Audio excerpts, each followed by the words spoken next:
네, 한 주를 알리는 금요일 아침이죠. 저희 오늘의 아침과 함께하고 계십니다.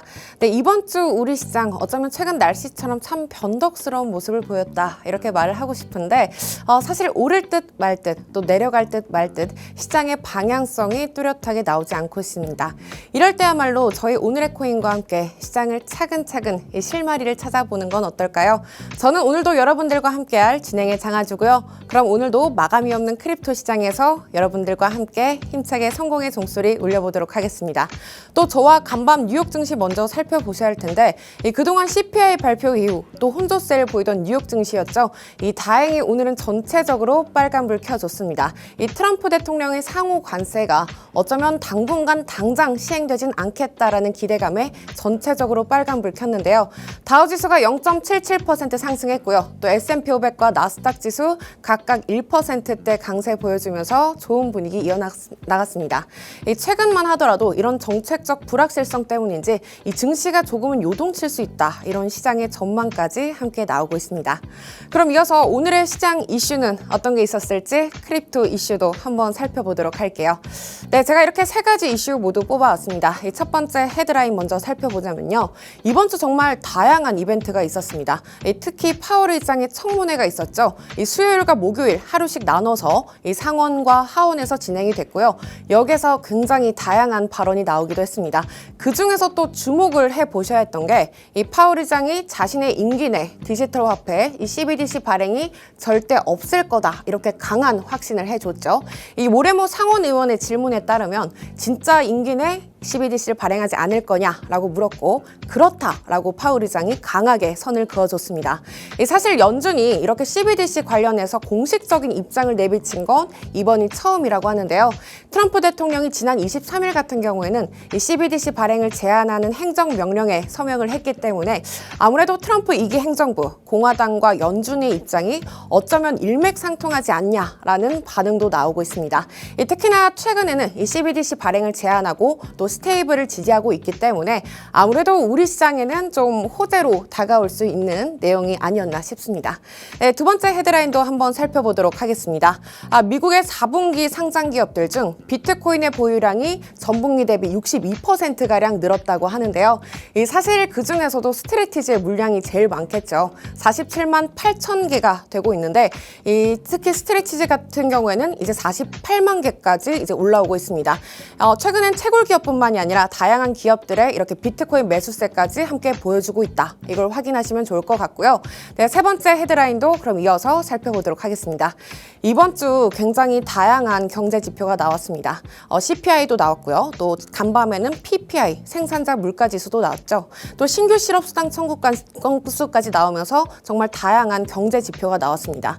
이 CPI와 PPI가 둘 다 상승하면서 예상치를 상회하는 결과가 보여줬고요. 또 신규 실업수당 청구 건수는 예상치를 하회하는 그런 결과가 나왔습니다. 사실 이로써 인플레이션 압박 우려감이 더욱더 높아지고 있고요. 연준의 인플레이션 그리고 연준의 금리 인하 기대감이 더욱더 낮아지고 있다. 이렇게 또 풀어볼 수가 있겠는데요. 투자자들은 그럼 어쩌면 저희가 또 올해 연준의 금리 인하가 12월에 한 번만 되지 않을까 이런 우려감이 또 한 번 나오고 있습니다. 네, 이렇게 헤드라인 모두 짚어봤습니다. 그럼 이어서 전체 자산 시총 순위도 한번 살펴보도록 할게요. 네, 오늘의 전체 자산 시총 순위 한번 살펴보시면요. 네, 금을 좀 이따 저와 함께 더 자세히 짚어드릴 텐데 현재 시가총액 상위권에 올라와 있죠. 여전히 1위를 탄탄하게 지켜주면서 이 금이 최근에 또 시총 상위단에서 더 높은 신고가를 경신하기도 했습니다. 뒤를 이어서 비트코인이 현재 7위에 안착해 있는데 비트코인 시가총액은 1조 9천억 달러, 하나로 2,765조가량 머물고 있죠. 뒤를 이어서 은이 굉장히 무서운 속도로 따라오고 있는 걸 확인할 수가 있겠습니다. 그리고 또 주목을 해보셔야 했던 게 바로 테슬라였죠.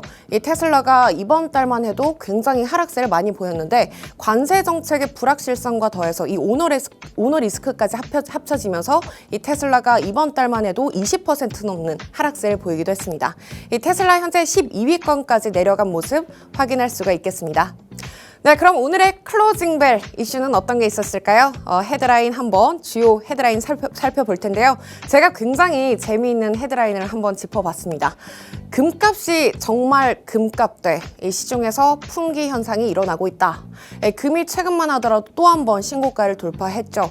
금이 이제 한 돈에 무려 60만 원이 넘었다고 하는데요. 전년 대비해서 또 40%가량 또 한 번 올라와 주기도 했습니다. 사실 금은 여러분 이자가 없습니다. 그래서 금리가 높을 때는 금 같은 경우에는 투자 자산으로서의 매력도가 현저히 떨어지게 되죠.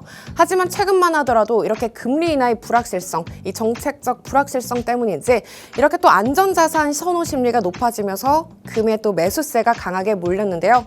근데 또 재미있는 게 저희가 금을 또 사고 싶더라도 시중에서 풍기 현상이 일어나고 있기 때문에 이 골드바 같은 경우에는 대기를 해줘야 저희가 또 구매를 할 수가 있다고 합니다. 사실 저희 비트코인도 디지털 금인데 이 금과 마찬가지로 좀 더 강력한 이슈와 함께 이 상승 탄력을 받았으면 좋겠습니다. 그럼 이어서 오늘의 시장 분위기는 또 어떻게 흘러가고 있을까요? 이 시각 시장 분위기 히트맵 통해서 살펴보도록 하겠습니다. 네, 또 간밤 PPI 직후 또 하락세를 보이던 비트코인 다시 반등이 나오긴 했습니다만 이 낙폭을 좀 줄이긴 좀 역부족이었습니다. 여전히 0.97% 마이너스권에 안착하면서 96,800선에서 움직이고 있고요. 또 이더리움은 현재 1.9% 하락세를 이어가고 있습니다. 네, 이더리움 또 어제 나온 기사였죠. 이더리움 ETF에 스테이킹 기능이 도입된 상품이 신청이 됐다고 하는데요. 사실 그동안 이더리움 같은 경우에는 스테이킹 기능이 없었기 때문에 ETF 상품으로서의 매력도가 좀 떨어졌습니다. 하지만 과연 이번에 ETF의 스테이킹 기능이 상품이 이 신청이 완료된다면 한 번 더 상승 여력이 있지 않을까라는 기대를 또 해보도록 하겠습니다. 네, XRP 현재 4% 강세 보여주면서 2.5달러 선에서 머물고 있고요. 그리고 이번 주만 하더라도 또 ETF 신청 소식이 들렸었죠. 에이다도 현재 1%대 플러스권을 유지해주고 있습니다. 네, 이렇게 저와 함께 시장 분위기까지 정리를 해봤습니다. 최근 시장 참 어렵죠, 여러분. 맞습니다. 참 어렵지만 이럴 때일수록 저희 오늘의 코인과 함께 좀 더 천천히 차분하게 시장을 들여다보는 건 어떨까요? 그럼 저는 잠시 후에 돌아오도록 할게요. 오늘의 코인 가자!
짜란! 여러분, 코린세스가 이렇게 돌아왔습니다.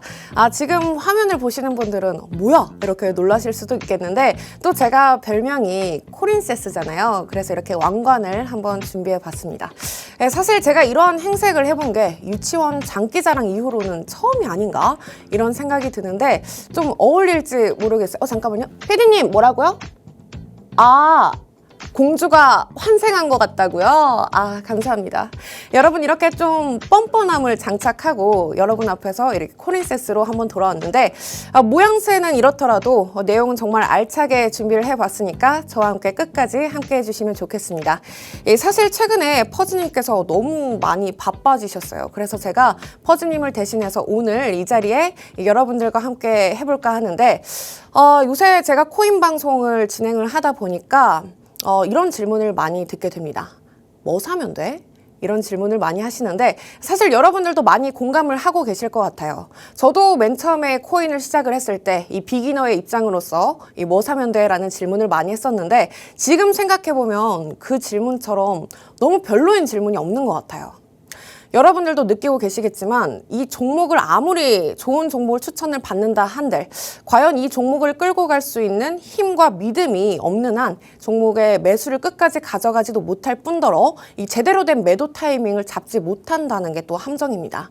그리고 운이 좋게 만약에 또 매수를 잘한다 한들 과연 그 다음에 투자에 있어서 진짜 괜찮은 종목을 고를 수 있는 능력이 있을 것인가 라는 의문을 또 제가 품게 되는데요. 그래서 저는 여러분들과 함께 좀 온체인 데이터를 기반으로 이 시장의 기반, 이렇게 파운데이션을 좀 더 저희가 마련을 해보고 이 시장을 좀 더 분석을 해보는 시간을 가져보면 좋겠어요. 그리고 또 제가 이렇게 방송을 진행을 하다 보면 퍼즈님도 마찬가지고 이렇게 많은 전문가님들을 만나게 되는데 이 소위 말해서 이 시장에서 돈 좀 만져봤다 이런 분들의 공통적인 특징이 있습니다. 정말 너무나도 당연한 말이겠지만 또 당연스럽지 않은 말일 수도 있거든요. 그게 뭐냐면요. 본인들만의 구체적인 매매 전략이 너무나도 확고하게 있다는 겁니다. 예를 들어서 저 같은 경우에는요. 얼마 전에 사실 어떤 종목을 한 20만 원 정도 사놓고 잠을 잤더니 아침에 일어나니까 또 그 종목이 20% 넘게 이렇게 뛰어 있는 거예요. 그 순간 이제 여러분들 무슨 생각이 드시죠? 팔까? 냅둘까? 더 오를까? 아니면 더 살 걸. 이런 온갖 잡음이 섞이면서 감정들이 섞이게 됩니다. 하지만 퍼즈님도 마찬가지고 우리가 이 소위 시장에서 성공을 했다 이런 분들의 특징을 보면요. 종목을 선택한 뒤에 이 시장에 어떤 가격에 오면 종목을 사겠다. 그리고 또 어떤 가격에 오면 매도를 하겠다. 추세가 꺾이면 일정 부분 현금화를 하겠다라는 본인들만의 이런 매매 전략이 구체적으로 있기 때문에 우리랑 이게 딱 1% 정도 다르다 이런 생각이 들거든요. 하지만 그 1%가 나머지 엄청난 것들을 결정하게 된다 이렇게 또 생각이 듭니다.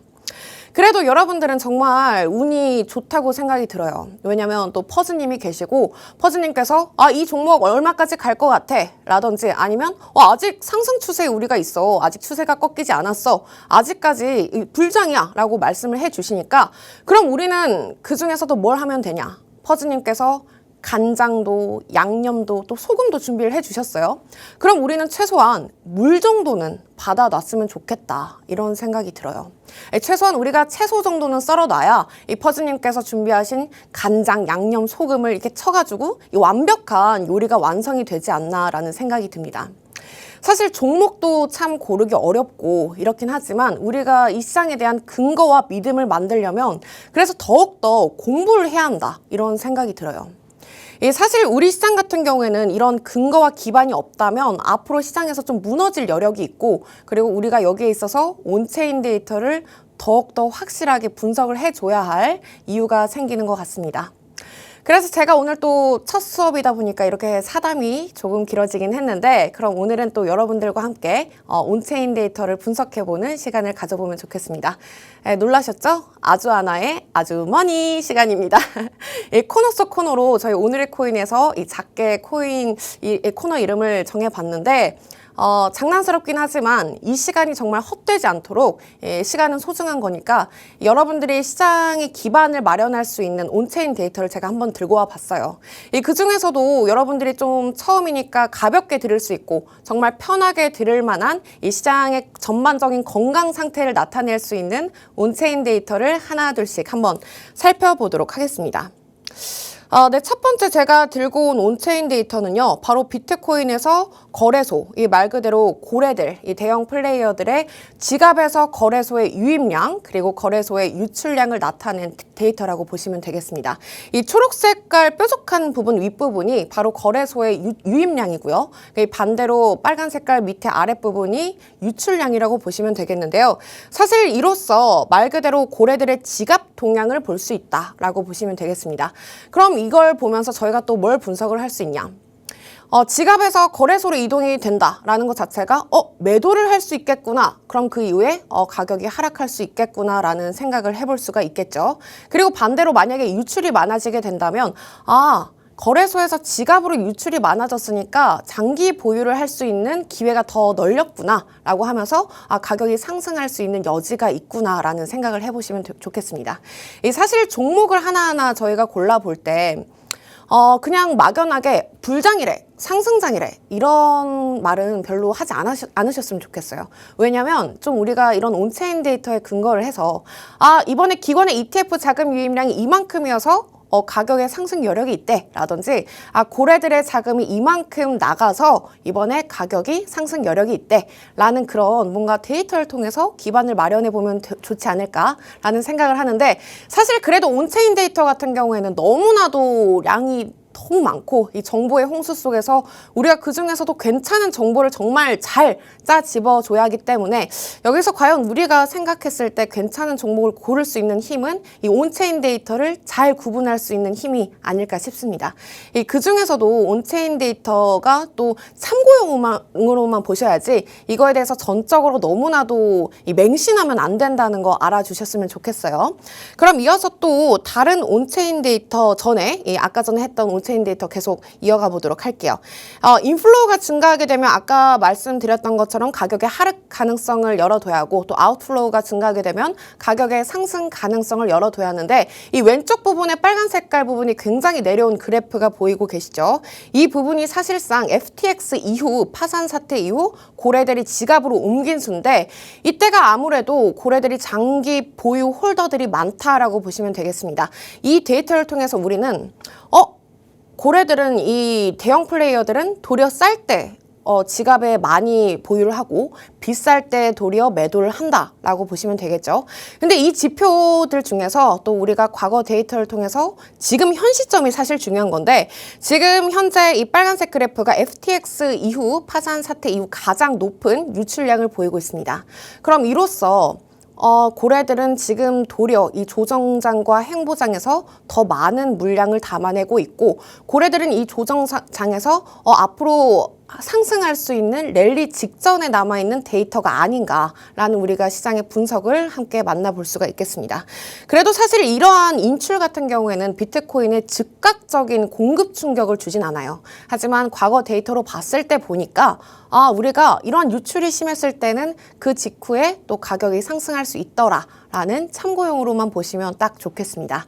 그럼 두 번째 온체인 데이터도 한번 살펴보도록 할게요.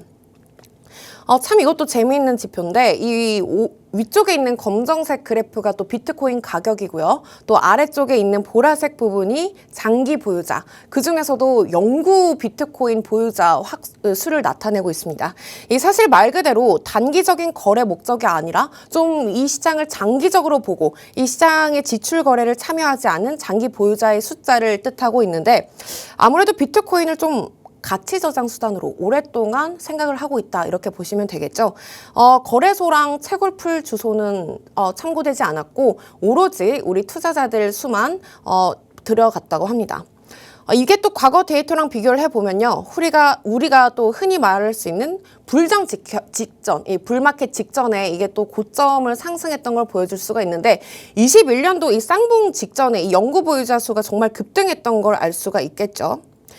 사실 또 강세장 전에 이 영구 보유자 수도 함께 늘어난다는 건데, 지금 또 보라색 데이터를 보시면 굉장히 유의미해요. 지금 이게 비트코인 탄생 이래로 가장 높은 숫자를 도달하고 있고 또 가장 가파르게 급등을 하고 있기 때문에, 또 여기서 흔히 말해서 우리가 2개월 동안 영구 보유자 수가 역사적으로도 가장 많았다라고 보시면 되겠죠. 이제 또 비트코인이 이렇게 트럼프 2기 행정부가 들어오고 또 ETF 자금 유입이 되면서 비트코인을 단기적인 거래 목적뿐만이 아니라 이렇게 가치 저장 수단으로서 장기적으로 롱텀 홀더가 더 많아졌다라고 보시면 되겠습니다. 이로써 좀 비트코인이 이제 좀 비주류에서 주류로 넘어왔고, 또 안전자산 선호 심리에 또 비트코인이 디지털 금으로 들어가고 있다, 이런 말들도 나오지 않을까 싶습니다. 사실 저도 이번에 비트코인 고점이 온다면 일부 정도만 좀 매도를 하고, 비트코인은 이제 좀 저희가 평생 들고 가 볼 만한 이 적금 같은 게 아닐까라는 좀 긍정적인 생각을 해봐요. 저도 그래서 이 영구 보유자 수에 조만간 하나 찍히지 않을까 싶습니다. 그래서 저희가 또 이런 전반적인 건강 상태를 나타내는 지표를 함께 또 살펴봤고, 또 세 번째 온체인 데이터도 한번 살펴보도록 할게요. 이것도 또 되게 재밌는 지표입니다. 여러분 혹시 본인들의 수익률, 이 개미들의 수익률은 잘 알고 계시지만 우리가 흔히 아는 이 마이너들, 채굴자, 광부들의 수익은 어떻게 되고 있을까요? 사실 저 같은 경우에는 마이너들은 채굴을 한다는 것 자체가 그렇게 많은 돈을 쓰고 전력을 써서 이렇게 채굴을 한다는 것 자체가 수익이 엄청 좋기 때문에 채굴을 하지 않을까라는 생각을 했는데 막상 또 지표를 살펴보면 수익보다 손실이 역시나 더 많다는 걸 확인을 할 수가 있겠습니다. 이 위쪽에 빨간색 부분이 저희가 마이너들의 수익률을 나타내고 있고 또 아래쪽의 부분이 이렇게 또 마이너들의 손실 구간을 나타낸 건데 이 지표를 통해서 또 뭘 확인할 수가 있겠냐면요. 비트코인은 채굴 난이도가 높아지고 또 채굴할 때 드는 비용도 계속해서 높아지겠죠. 그럼 채굴자들도 손실이 많이 나면 날수록 이 항복하는 구간, 이 말 그대로 항복하는 구간이 많아집니다. 이 마이너들도 보상을 받기 위해서 이렇게 채굴을 하게 되는데 역사적으로 보면 이 채굴자가 이렇게 손실을 보는 파란색 구간에 채굴자 항복 위험이 증가했고 이로써 바닥의 형성 가능성이 높아졌다를 확인할 수가 있겠습니다. 이렇게 파란 색깔 손실 구간 직후에 비트코인의 고점을 한 번씩 찍기도 했고요. 반면에 수익을 받던 구간, 이 수익을 받던 구간에는 말 그대로 마이너들도 수익을 보면 어떻게 할까요? 비트코인을 팔겠죠. 그렇다 보니까 수익을 많이 봤던 구간 다음에는 매도세가 이어지면서 비트코인의 가격이 하락했다는 걸 저희가 또 확인을 할 수가 있겠습니다. 사실 지금 또 저희가 알 수 있는 상태가 한 달 반 이상 거의 저희가 12월부터 한 달 반 이상 손실이 난 상태예요. 이 마이너들도 지금 사실 수익보다는 손실이 많이 난 상태라는 건데 이로써 그럼 좀 바닥을 형성할 수 있는 구간이라고 생각하시면 되고 우리뿐만이 아니라 이 가격이 이렇게 혼조세를 보이고 이 횡보장이 이루어지고 있을 때 마이너들도 마찬가지로 손실을 구간이 있다. 이로써 보상을 받지 못하고 있기 때문에 그럼 이때가 가격 바닥의 형성 가능성이 있지 않을까라는 생각이 들고 그 이후에 비트코인의 가격이 또 한 번 높아질 수 있는 상승 여력이 남아있지 않을까 싶습니다.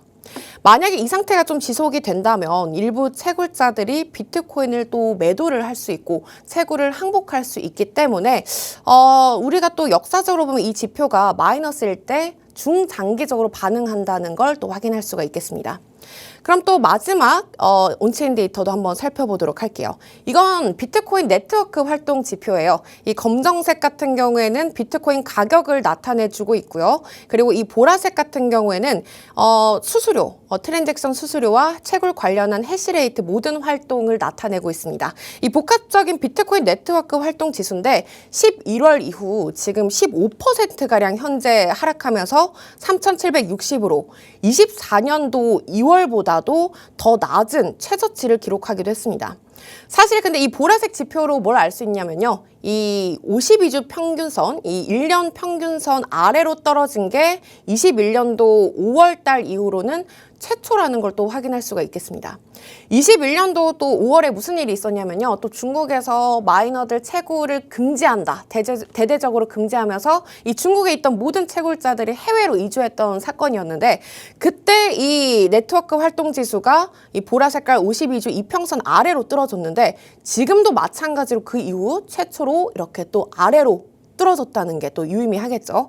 아무래도 네트워크 활동 지표가 낮아졌다는 것 자체가 비트코인이 혈때 활동 지표가 낮아지고 있고 거래도 좀 줄어들고 있고 비트코인이 아무래도 횡보장이 조금 길어질 수도 있지 않나 이런 우려감이 좀 나타낼 수 있는 지표입니다. 하지만 이런 온체인 데이터들도요, 여러분 사실 이런 것도 하나둘씩 다 살펴보면 너무나도 많은 전문가들의 의견과 견해가 섞여 있기 때문에 그 중에서도 가장 유의미한 온체인 데이터를 한번 살펴보는 능력도 가져보시면 좋겠어요. 사실 온체인 데이터는요, 보조지표랑 이런 것처럼 마찬가지로 후행성 지표라고 보시면 되겠습니다. 사실 어떤 거 하나에 너무 맹신하는 거는 좋지가 않겠죠. 그래서 온체인 데이터를 앞으로 저와 함께 또 기회가 된다면 하나둘씩 분석을 해보면서 좀 더 우리의 기반을 탄탄하게 다져보고 또 이 시장에 대한 믿음과 근거를 확고하게 지켜보는 시간을 가져볼까 싶습니다. 사실 제가 또 오늘 이렇게 여러분들과 함께 온체인 데이터를 또 부지런히 해봤는데 좀 재미있는 지표만 들고 와보려고 노력을 해봤습니다. 그럼 다음번에 저는 또 찾아오도록 할게요. 매일 아침 여러분들과 함께하는 이 시간, 저희 오늘의 코인과 함께 좀 더 확고한 이 투자 전략을 세워보시면 좋겠습니다. 아쉽게도 제가 준비한 시간은 여기까지고요. 저는 다음번 이 시간에 찾아오도록 할게요. 아울러 본 방송에서 제공되는 시간은 해당 종목의 가치, 상승, 하락은 보장하지 않는다는 점 참고 부탁드립니다. 그럼 오늘의 코인 시청해주신 여러분, 오늘도 너무 고맙습니다. 다음번에 또 찾아오도록 할게요.